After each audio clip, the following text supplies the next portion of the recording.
विशाल लल्लानी ने योगी आदित्यनाथ को दी खुली चुनौती, बोले आगे बढ़िए और संगम के पानी की एक घूंट खुद लीजिए। सिंगर और संगीतकार विशाल लल्लानी ने उत्तर प्रदेश के मुख्यमंत्री योगी आदित्यनाथ को चुनौती दी है। उन्होंने सोशल मीडिया पर पोस्ट किया है कि गुरुवार को विशाल लल्लानी ने सीएम योगी आदित्यनाथ के उस कमेंट पर रिएक्शन दिया जिसने उन्हें महाकुंभ के पानी में फेकल बैक्टीरिया होने के दावा का खंडन किया था। यहां तक कि योगी ने संगम के पानी को पीने योग्य बता दिया। इसके बाद विशाल लल्लानी ने उन्हें प्रयागराज में नदी से एक बड़ा घूंट पीने की चुनौती भी दी। यह सब तब शुरू हुआ जब 17 फरवरी को नेशनल ग्रीन ट्रिब्यूनल ने एक रिपोर्ट जारी की जिसमें कहा गया था कि कई महाकुंभ स्थलों के पास पीने का जो पानी है वो फेकल बैक्टीरिया और टोटल कॉलफोरम का उच्च स्तर पर पहुंच गया है। इस रिपोर्ट ने कुछ ही समय में पूरे देश में हलचल मचा दी, लेकिन सीएम योगी आदित्यनाथ ने इसे खारिज कर दिया था और कहा था कि उस जगह का पानी पीने योग्य है। विशाल लल्लानी ने योगी आदित्यनाथ को दी चेतावनी और भारत चेतावनी दी है ट्विटर पे।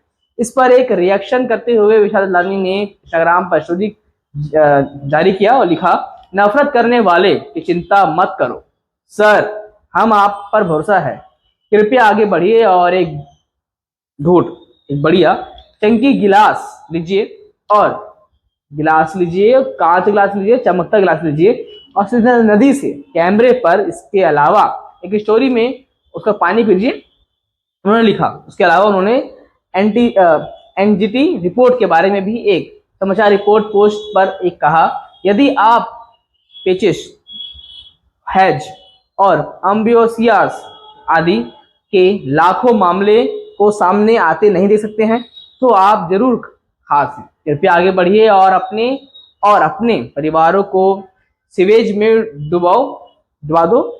जो गंदा पानी है, जो नाला है, जिसको वो प्रयागराज नदी, गंगा नदी, संगम को वो नाला कह रहे हैं, सीवेज कह रहे हैं, उसमें अपने परिवार को मिला दो। ऐसा कह रहे हैं, डुबकी लगाओ सीवेज में, नाले में डुबकी लगाओ। कुंभ की भगदड़ पर उठे सवाल और पानी में उठे सवाल। इससे पहले बुधवार को विशाल ने महाकुंभ पर बिल्कुल अलग अंदाज में कटाक्ष किया था। इंडियाज गॉट टैलेंट विवाद के बीच समय रैना की रिपोर्ट में एक पोस्ट लिखते हुए उन्होंने कहा था, मामले पर ध्यान न देने के लिए कानूनी व्यवस्था की आलोचना की थी।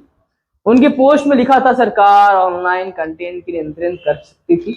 वे लंबे समय से कोशिश कर रहे थे कि उन्हें रोका जा रहा था। अब टीवी पर पैदा हुआ आक्रोश इससे लहर में अलग अपने आजादी खो रहा है। और क्या कहना है कि कुंभ में भगदड़ में कितनी मौत हुई, आइए समझिए। तो आपका इस पर क्या कहना है, कमेंट कर जरूर बताएं और देखते रहिए भारत। धन्यवाद दोस्तों।